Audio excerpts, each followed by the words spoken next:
Welcome to a new episode, or first episode, I should say, of Beyond the Jump. New podcast, or new name of the Global Champions podcast. And for this podcast that we record in Doha, we've got two fresh guests, Geir Gulliksen and John Whitaker. Geir, you are mainly fresh because you just had a massage. Yeah, very good. We've enjoying the life here in Doha, after having a busy weekend jumping and then now just come back from jet skiing and then straight to massage, and now a nice chat here with Edwin John Whitaker. There we go. Kicking it off with who? Edwin John Whitaker. Nobody knows that. That's actually his name. Everybody thinks he's John Whitaker, but his name is Edwin John Whitaker. So from now we should call him Edwin. Where does the name Edwin come from, John? It's a bit of a long story, but... We've got time. No, it's... my father had a friend called Edwin, and he said, if you name your son after me, I'll leave him some money in my will. So I got the name, but I didn't get the money. You got the name, but not the money. No. Talking about nicknames, the reason why we put the two of you together in this room is the story behind the name Jimmy, because it all starts with you, Geir, going to the Whitaker family. John, you're the least youngest of the group here. What do you remember of young Geir arriving? No, actually, yeah, I did come to my family home in the 70s. And I think just around the time that I just really kind of got married and just moved out. Is that right? Yes, he was just moved out. Probably the same year. That was 1979. And we, as far as I remember, so long ago, we met Geir at one of the indoor shows, or not? Mill Lodge, yeah. Yeah. Mill Lodge was a big equestrian event indoor that we used to go to through the winter season, and it was a big meeting place. All the British riders used to go there, and we used to meet people there, and that's where we first met Geir. And then he got really friendly with my brother Stephen, and Stephen invited him to our family home. So then he met my father, and he said, "Yeah, what's your name?" He said, "Geir Gulliksen." My father said, "No, that's too much of a mouthful. You're Jimmy," and that's stuck ever since. It's stuck. And actually, they had another one. Finnish guy working there, he called Juhani Eo. And he said, I call you Fred the Finn. So You had Fred and Jimmy. So that's, yeah.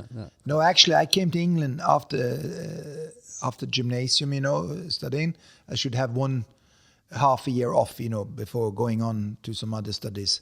So I went to a very famous dealer that days called Fergus Graham. He was probably one of the biggest dealers in Europe. Like he was like a Jan Tops at those days, and he sold all expensive horses. And so I went there, and then we went to this show, like in Mill Lodge. Mill Lodge, in those days, there was not like 5-star, 3 stars, there was probably 3-4 indoor shows in the winter. It was Horse of the Year shows, Antwerp, Paris, and Dortmund, I think, more or less. In those days, yeah. Yeah, and so all the top riders, like Nick Skelton, John, Michael, all was a Mill Lodge. So we went there, and I got to know this, and Jeff Billington and all this. And then Stephen said one day, "Why do you stay at that Fergus's place? Come with us home," which I did, and it was fantastic. And like what he said, it was, and since they've been very close friends to the whole family, and it's been a great time. How long did you stay? Stayed for I think 4 or 5 months, and then I went back because I had to start some studies in Norway, but kept the contact all the time. We had very good contact all the way, and I bought many horses from John. I bought many horses from Stephen. We had a great business and friendship. All the years up to this day. So it's been very, very good. I'm a little bit surprised because I thought that I never read or heard really about the depth of the story. I thought that you stayed much, much longer. It's only 5 months. Yeah. That resulted in such a because I stayed first. I was a couple months, 2-3 months at at Fergus Graham before I got into meet Stephen and John and Michael, you know. So, but you know, it was very active at that time, you know. And I shared room with Ian, which is the father of William Whitaker, and he was a milkman. And Stephen, he was a nightman. And Stephen, he went out late in the night, and I had to go with him. And we come home at 2, and at 1 hour later, the bell was going, you know, at 3 o'clock in the morning. So, you know, what's going on. Then Ian was getting up to go for his milk round to deliver the milk at the doors. And this John has to answer. I can't remember if he had a car or he still had a pony, you know, because I used to have a pony and a carriage, you know, to go around and deliver milk. Well, yeah, myself and Michael, we used to deliver milk with a horse and cart before school. We had a farm, and my uncle milked the cows and bottled the milk, and then we delivered it to the doorsteps, you know. And myself and Michael delivered with a horse and cart, and my mother took the rest with a van. I'm sure by the time it got to Ian, he already had a van, you know, but yeah. I don't think we still did it with a horse and cart then. No, I don't think so. But, you know, at the time he has worked out 8 hours. He came back and we got up, so we started. He already worked 8 hours. John already worked. No, there was Ian. I shared a room with Ian. His youngest brother. What did you learn there? What did you see at the Whitaker family? What attracted you? Because the other guy was such a big name in dealing and in sport. What attracted you then in the Whitaker family? Yeah, but the Whitaker family were already then, you know, like they're winning everything already at that time, you know, but on normal horses. But what you learned there, you know, make things simple, you know, like, you know, there was no fancy. There was not even a outer arena. There was just a field on a hill. You rode on a hill. You not ride on a, like now we have these fancy arenas and indoors and all this. Indoors was like just not even in question. It was just the top of the hill and rain and wind. And so we learned it's even possible to do these things. Even if you have a good horse and you ride well, you can make it, you know. And these boys there, you know, and Michael already in '79 he was winning the Hickstead Derby, but he didn't have even the outdoor arena, you know. The time that Geir arrived, how old were you at the time? I think I was 24, 23, 24. Yeah, that's right. Because I was 19, so it's 5 years between us. So that's right. Yeah. So at the time you were already riding Ryan's son? I had a good horse called Ryan's Son, Yeah, yes. it was already there. And you had him from when you were 18? I started with Ryan's Son when I was 17 and Ryan's Son was 4. So we started together, you know, both young and built up together.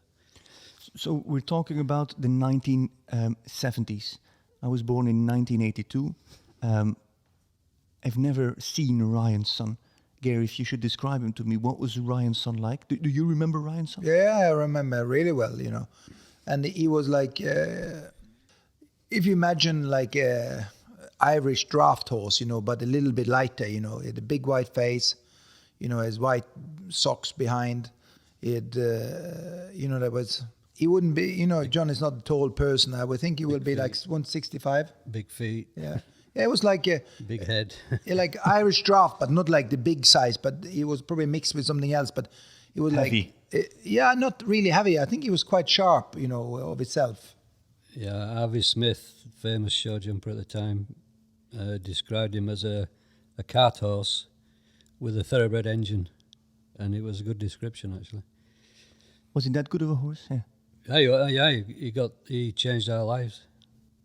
You know, he got me to the top. I actually did 2 substitute Olympics in Rotterdam. Yeah, the one that replaced Moscow, yeah. 1980. And actually got 2 silver medals, silver individual and silver team. And then 4 years later did Los Angeles and got a silver team medal again. So he took me to the very, very top. And what do you think, you know, like people say, oh, in those days, you know, it was much easier. I would say, nearly, that the fences were bigger at that time. You know, it was a different sport. There was more fill in the fences. But, you know, you need to have a horse who wanted to jump big fences, you know, like it was. I remember that in Los Angeles, triple combination was wall.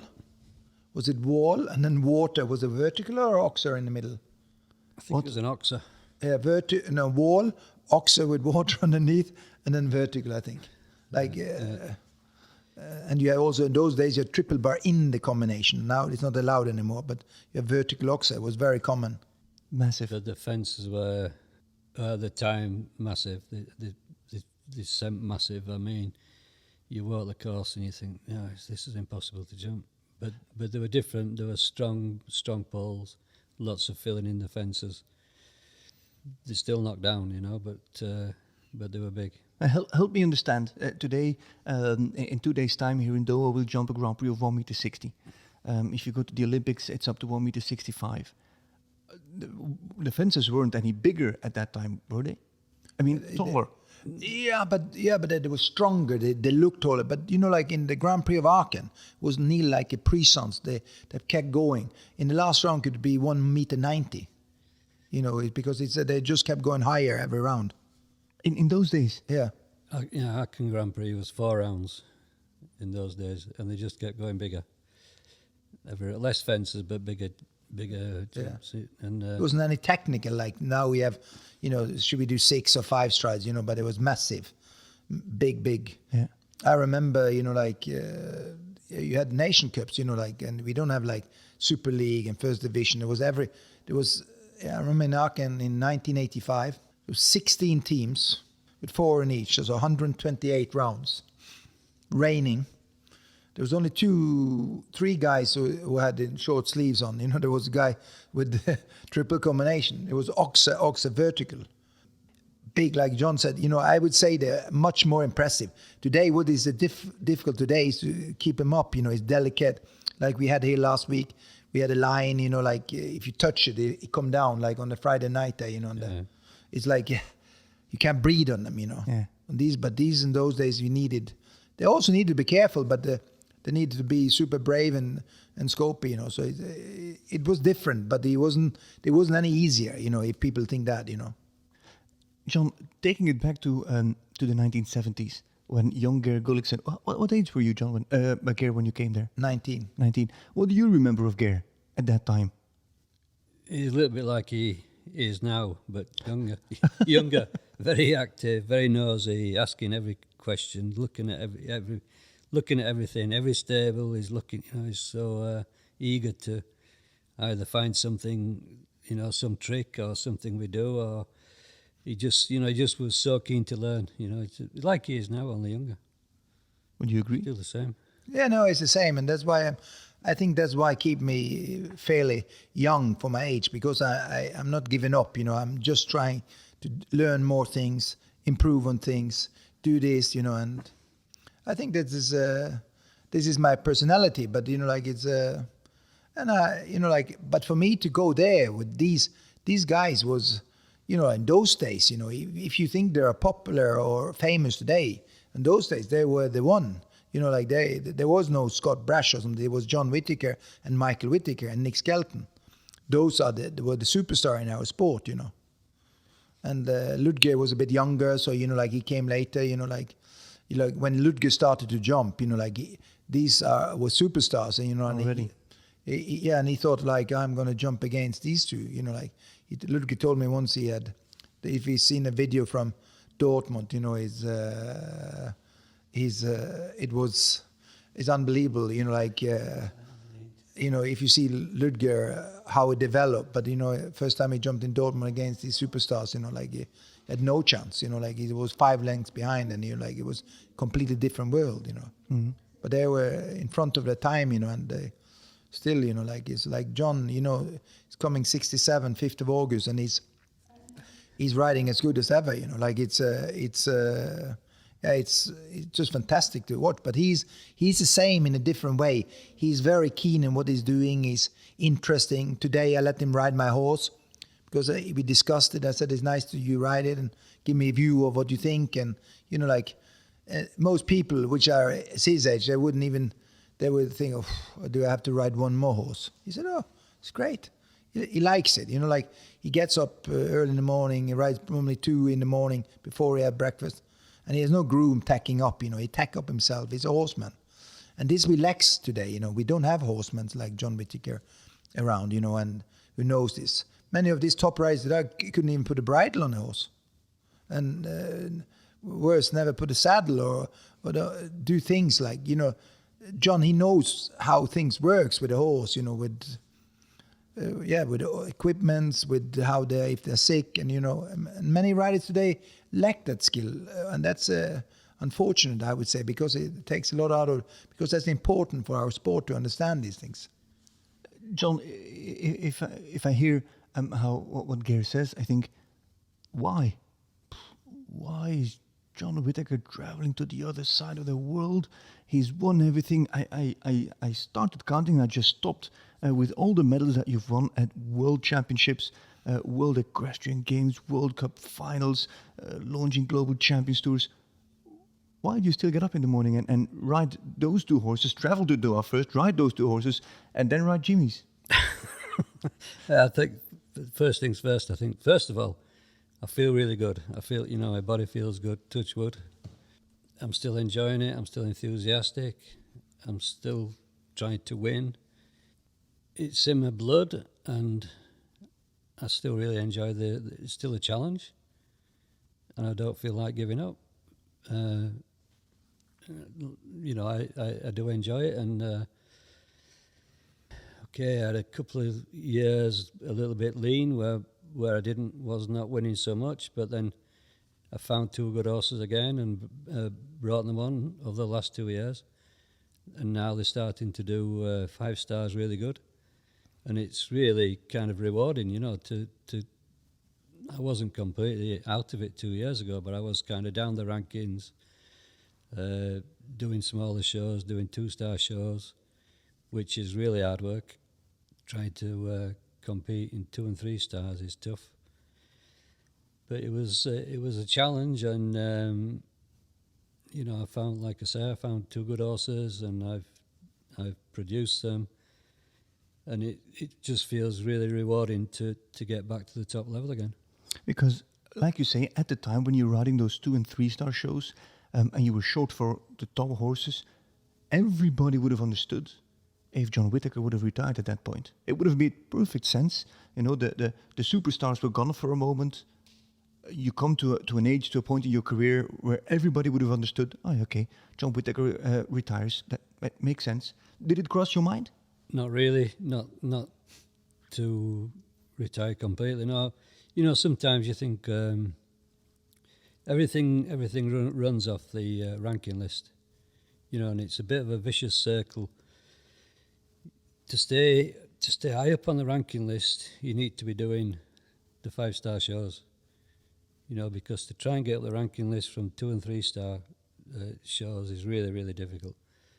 So it's a little bit like the egg and the chicken. You know, once you're in the 5 stars, it's easier to stay in.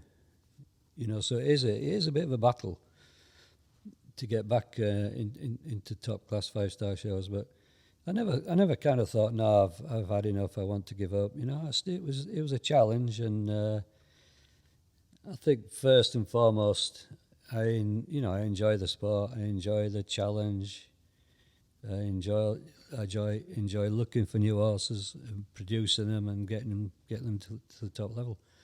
So I never ever thought, oh, I've had enough, it's too hard, sick of this. It's never crossed my mind, and a lot of people ask me, how long are you going to carry on riding?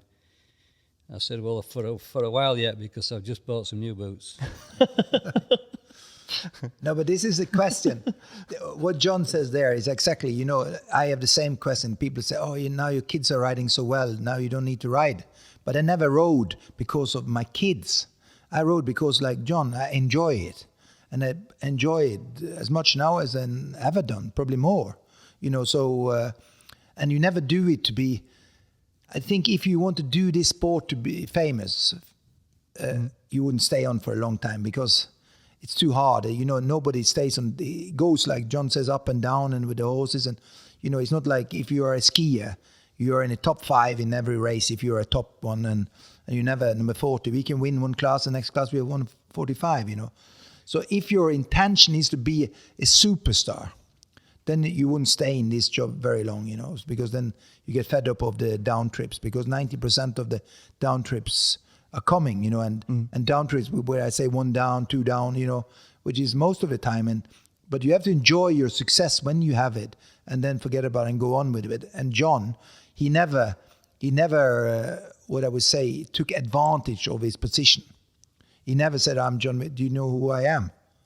If you come up to him and he said, he wouldn't say, "Right, you guy there, you know who you're talking to."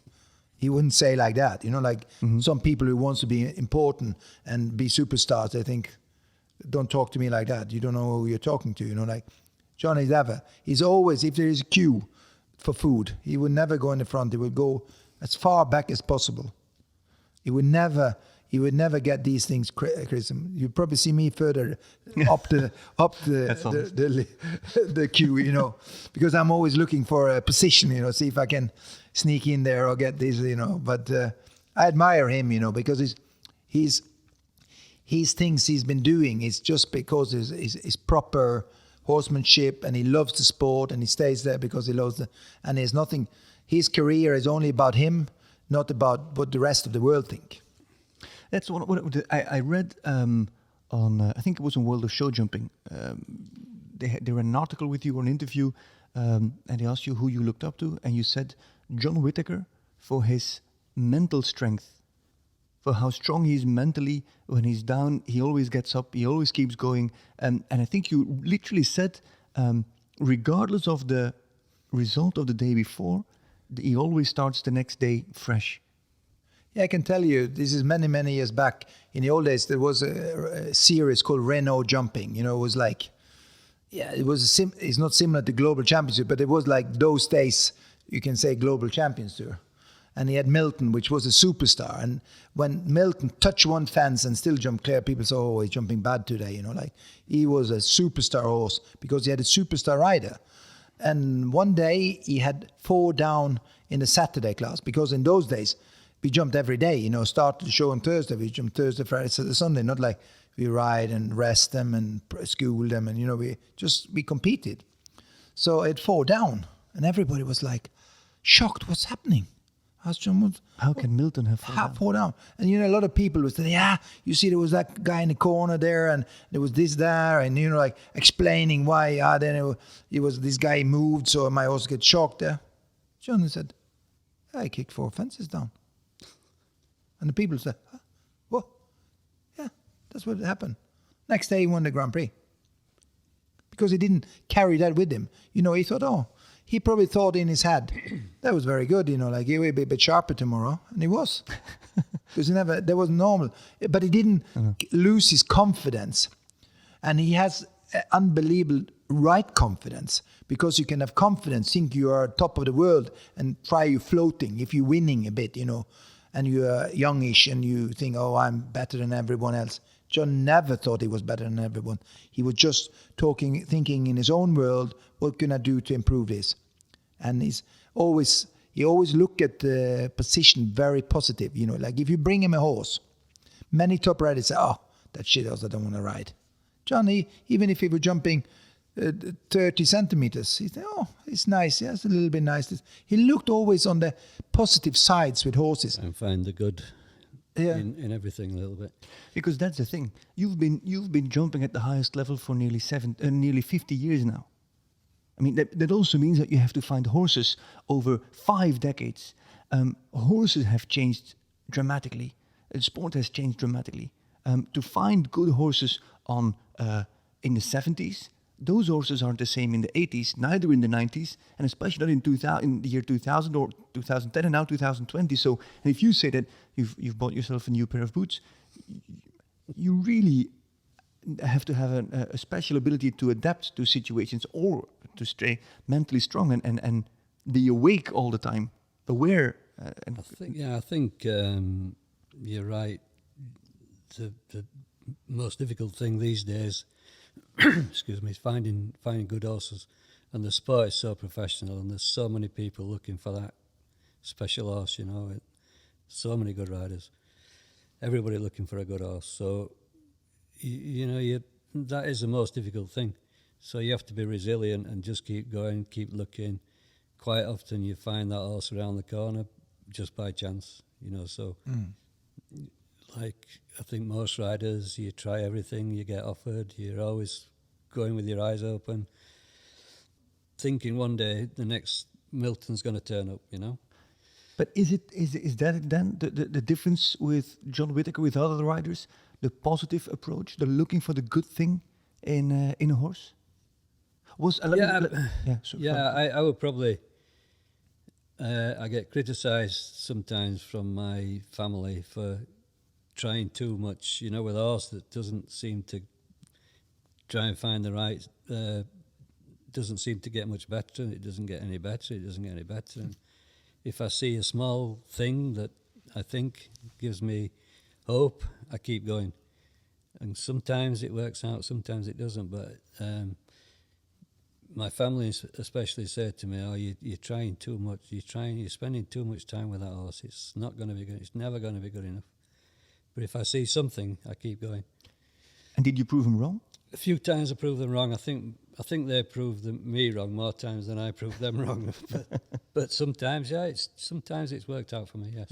Yeah, but just see, if you look at the days, the people we know now, you see it was unique, the one, the Frankfurt, you know, like when that came out, it didn't jump like it does today, because he worked on it, he's developed the horse and made it into what it is today, is a Grand Prix horse, top level, you know. And because a lot of riders will probably, you have to tell me wrong, John, but a lot of riders will probably say, no, I don't think that's good enough, I give up that one.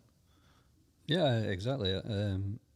But I think, from my point of view, you have to see some. You know, if I see something in the horse, I keep trying, and sometimes it pays off. So now we're talking about Unique de Francfort. Okay, Geir, you said when he was young, he wasn't the horse that he is now. Obviously, horses develop. How good of a horse was Milton when he was young? No, Milton was good. Straight away.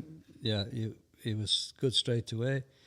The only thing I had to learn, I had to change my style a little bit pretty quickly to ride Milton. He was so powerful, he needed time to come up with his front end, you know. It was a bit slow motion in front, and I quickly found, you know, the way to ride him, but you had to give him time to come up in front, and I must say, like Ryan's son and most of the horses I had throughout my career before that were completely opposite, so I had to kind of develop my style to ride Milton, but I kind of quite soon found the right key to ride him, and once I got that key, I was away. Your family, they're all strong horsemen and women. Where does it come from? I think it probably comes from the background. My parents, my father, he wasn't really a show jumper, but he was a horseman. He worked with horses, farm horses, working horses. He knew how horses ticked. You know, he was really, really good at solving problems. If you had a problem with a horse, you know, he could figure it out quite often. Although he'd never been a show jumper himself, he knew how the horses worked and how their minds worked. And so does that make you more a horseman than a show jumper? If I understand it well? Well, I think one goes with the other one, really. You know, one goes with, and another thing my father kind of gave us, when I was younger, you know, you go in a ring and you could knock 10 jumps down and clear one, and you go and see my father, and he'd say, "By God, mate, jump that one, unbelievable."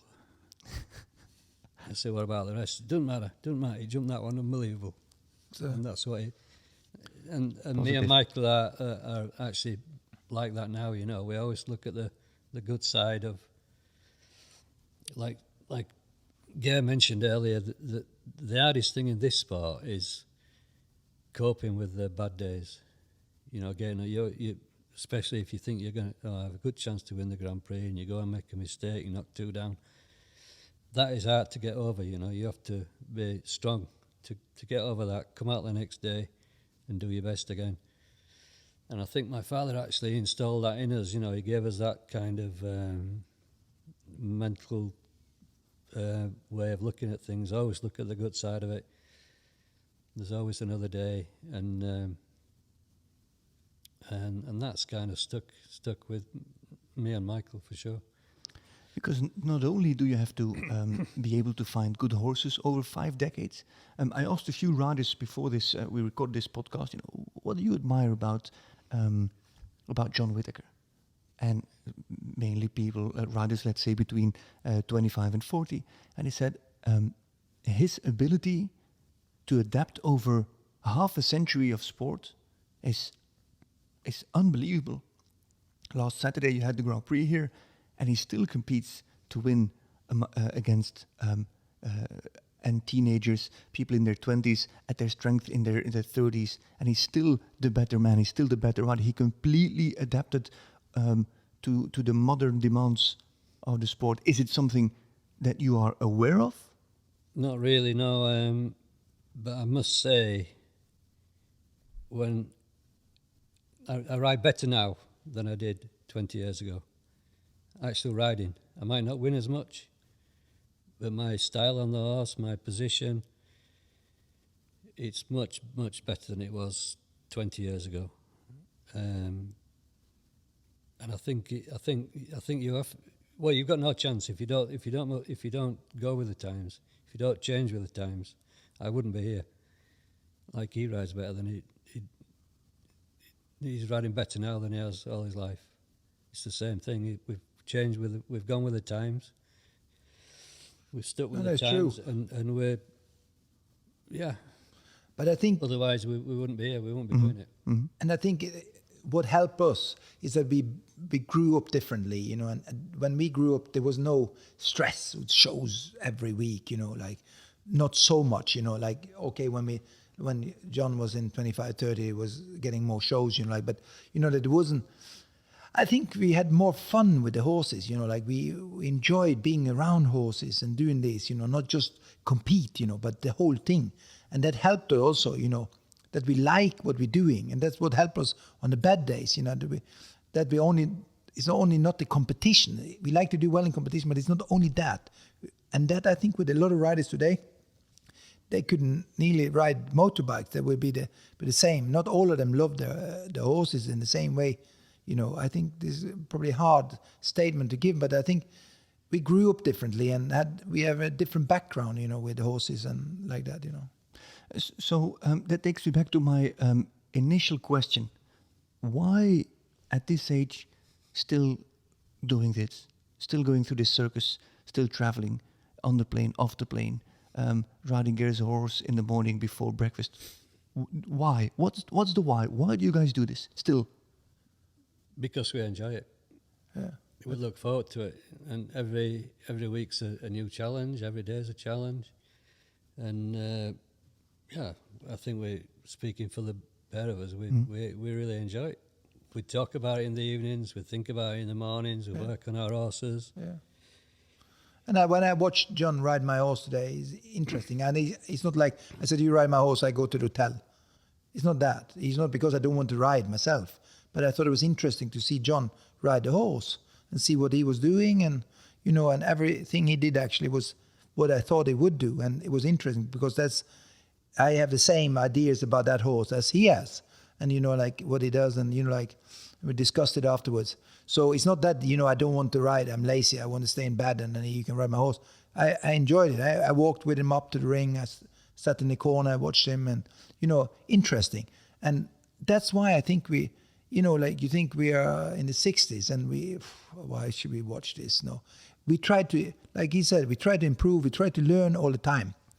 And I think many young people today comes to things in general much easier, We had to fight much harder to get up there, and a lot of young people get it easier. And even if I look to my kids, like, when I were their age, I didn't have I couldn't do what they're doing. Okay, the world changes, but still, like they have it much easier than we had.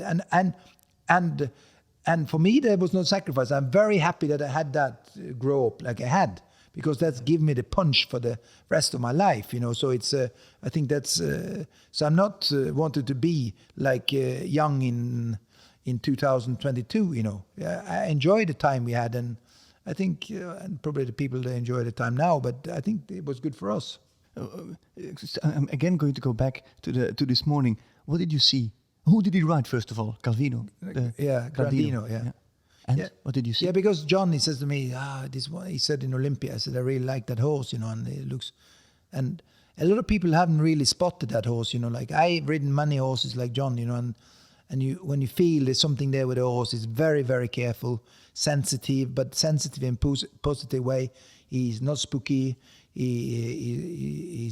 So it's a very good combination. You just have to get him to relax and then feel good, and sometimes, he gets not difficult, but but you cannot, a lot of riders would then punish them, but then those will be frightened of the punishment, and then you have the problem accelerate, and instead of, we tried, both of us, when we ride horse, we avoid the problem. We try to be smooth and like, okay, so if you are scared of the dark, I'm not going around the corner with you, Frederick, and say, oh, there's a ghost there, like that's, then you get more frightened, I said, calm down, Frederick, this is going to be fine, talk to you. And that's a little bit what we do with the horse.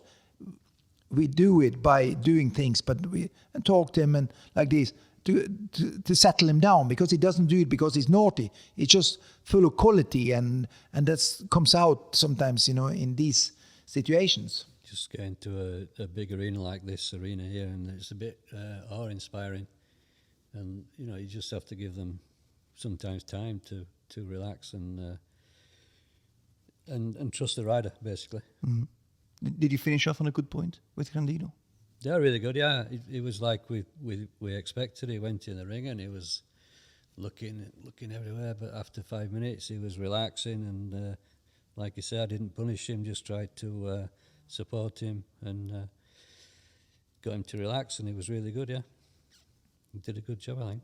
No, it was and it was good. But that also, we have basically the same ideas, And I think most of my success with horses is that I take the horse at ease and try it like John said, like we adapt into the horse. I'm not going to say you going to be like I want. I try to be like he wants. What is the best for the horse? What makes him the best? It's like I explained to John, like Quattro, is completely opposite of Grandino. He's the same every day, and if he's fresh, he jumps better. Like Grandino is better if he's not so fresh. So I worked him. He jumped on Saturday, and then he had 2 easy days now. So I just said to John, I put him in like a telephone. I charge him up in the box. I plug him in. He just need to, he's a racehorse. He doesn't need all this. I work him. So I said, today I work him, but tomorrow he has an easy day before he jump on Thursday. And if I do that with Grandino, it's a complete disaster. I have no chance, So it is a different plan with a different horse. So you have to, try to find out how is the horse perform the best. How does you make him ready to perform the best? And that's the interesting part of it. To do this and then see if you can succeed. Yeah, absolutely. It's trying to get inside their minds, how they think, and like Geir said, how to get the best out of them. Sometimes it takes time and trial and error to find the right system, but that's what it's all about. I've got two questions before we close. One question is specifically for you, John, from one of the riders here at the venue. He said, if you sit down with John, ask him who is the better horse. Is it Milton or Ryan's son? Who was the best horse that he rode? No, definitely Milton was a horse of a lifetime. He was an exceptionally good horse. Ryan's son, okay, he was massive in our careers, not just my career, but the rest of the family. He changed our lives. But Milton was a horse of a lifetime. Yeah, he was a special horse. Okay. And then we're at the start of the Global Champions League season and of the launching Global Champions Tour circuit. What are the ambitions for 2022? Just to do well, do the best we can. Last year was a really good year for me. I had some really good placings, and especially in the Global Tour in London. That qualified me for the playoffs in Prague, which was fantastic to go to and be part of, and I think to be part of those events gives you more ambition. More buzz. Yeah, it's great to be a part of it. Yeah, Yeah. and try and carry on this year. Carry on where we left off, hopefully. Sorry that I don't let you answer just yet, Geir. Were you a man or are you a man that sets specific goals? I want to win that Grand Prix. I want to be top there. Because what I hear you say now is very humble, very calm. You know, try my best every day, steady, step by step. We see how it goes. It's very laid back is the wrong word. It's very humble. I think, in my opinion, I think that's how you have to be a little bit with horses. Okay, my horse I think he's still improving. He's not that young, but he improved massively last year, and I think I don't want to say, right, I plan to win this one, I plan to win that one, I plan to win that one. I think you have to just do your best and take what comes. You try and give yourself goals or try to get the horse to peak at the right time. But I'm happy to, if I get some, to do what I'm doing, go to the good shows, and if I pick up some good results along the way, I'll be happy. Mm-hmm. Geir, how is that for you? Because you're also a team member, you're also a Grand Prix contender, but you're also a team manager. What's the ambition for you this season? I'm also the owner of Scandinavian Vikings. So that's the advertising today. No, I hope that Grandino, which I've been working for, I got it first time last year. Doha was his first show. I rode him. And I feel this year is coming. Last Friday was very good in the 160 class. It was double clear and fifth, So I feel he's stepping in the right direction. So I hope he can step up and be my Grand Prix horse. So I can use Quattro, flex him, because he's not like, he's a very good horse, but he's not really a top Grand Prix horse. But if you can use him in the right classes, he's world class, is what he's doing, So I hope I can step that up, so we can do well in the Grand Prix later in the season.